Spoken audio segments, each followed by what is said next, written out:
أعوذ بالله من الشيطان الرجيم. بسم الله الرحمن الرحيم. الحمد لله الذي أنزل على عبده الكتاب ولم يجعل له عوجا قيما لينذر بأسا شديدا من لدنه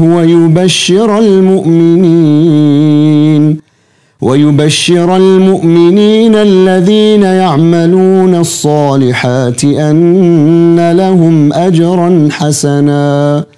ماكثين فيه أبدا وينذر الذين قالوا اتخذ الله ولدا ما لهم به من علم ولا لآبائهم كبرت كلمة تخرج من أفواههم